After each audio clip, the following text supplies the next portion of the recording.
Periodista per ser aquí, el Santiago Vidal, moltes gràcies, i el Damià del Clot. També agrair a Llibres del Delicte que hagi tret aquesta primera novel·la d'assaig, el primer assaig, amb una primera col·lecció amb en Damià del Clot. Gràcies a tots i com vulgueu podeu començar.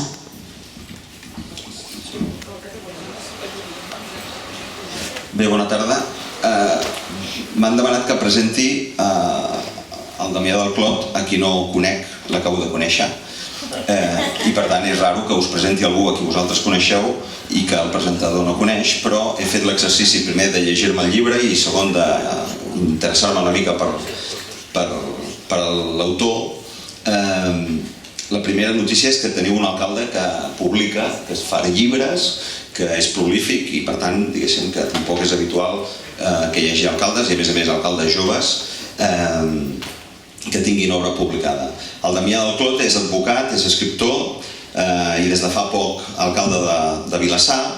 Ha publicat l'Espai Nacionalista a Catalunya, crònica d'un enfrontament. Ha publicat la delegació en funcions del president de la Generalitat, la figura del conseller primer. Ha publicat els assajos Catalunya sentenciada i també decidir un exercici de legitimitat democràtica. També veig que té temps d'escriure, a part de fer d'advocat i de polític i tal, d'haver escrit novel·les. N'ha fet dues, segons el que he pogut trobar per la xarxa. Notes d'un viatge a l'infern, que espero que no sigui premonitori de res, i Absolut taronja, que no sé si això té a veure amb majoria absoluta o amb alguna cosa, però bueno, ja ens ho explicaràs. D'això m'ha dit que demà, una petita falca portant una mica l'aigua al meu molí, demà farà 10 anys que un organisme internacional, l'ICANN, als Estats Units, que és el govern d'internet, va aprovar el domini .cat per internet i que demà d'alguna manera fa una dècada que els catalans a la xarxa som sobirans, som independents. Això va ser el 16 de setembre del 2005. Un any després es va aprovar el 2006 l'Estatut de Miravet, la reforma de l'Estatut d'Autonomia de Catalunya. El 2010 es va produir la sentència del Tribunal Constitucional, que és la que després va provocar la primera gran manifestació sobiranista, aquestes que després hem anat fent cada any, i que per mi és una mica l'arrencada del llibre, la sentència i com el Tribunal Constitucional va tombar l'Estatut.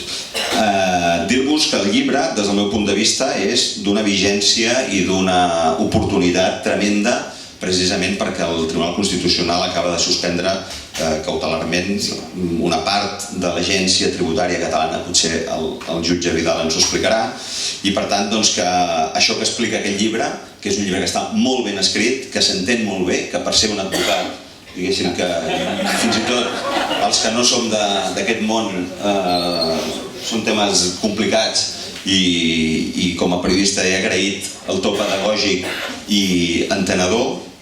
Té una altra virtut el llibre, que és que fa molts links, molts enllaços amb articles de premsa, amb referències a altres autors i per tant que està molt enriquit. A mi m'ha semblat molt interessant. I una de les proves que és un llibre actual és que avui o ahir sortia en el diari El Punt Avui una caricatura, un dibuix de l'humorista Jap, la punxa d'en Jap, que és un gran ninotaire, i dibuixava un edifici que era el Tribunal Constitucional i aquest edifici tenia com un tub de sortida i sortien de dins uns senyors amb barretina i una estelada i deia fàbrica, i venia a dir que el Tribunal Constitucional és una fàbrica d'independentistes.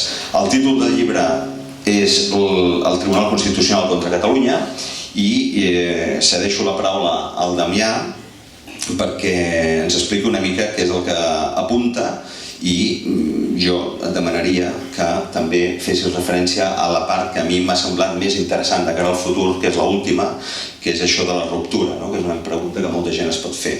Tot això que explica del Constitucional està molt bé, però què vindrà? I aquest punt d'incertesa, de neguit, de curiositat, que els que som profans en la matèria jurídica i legal doncs podem tenir i que que crec que molts dels que ens acompanyeu avui pot compartir, jo crec que aquest capítol és molt tranquil·litzador i crec que és una contribució important que fa el volum de donar un missatge de confiança en que la ruptura no té per què ser traumàtica o no té per què ser excessivament complicada.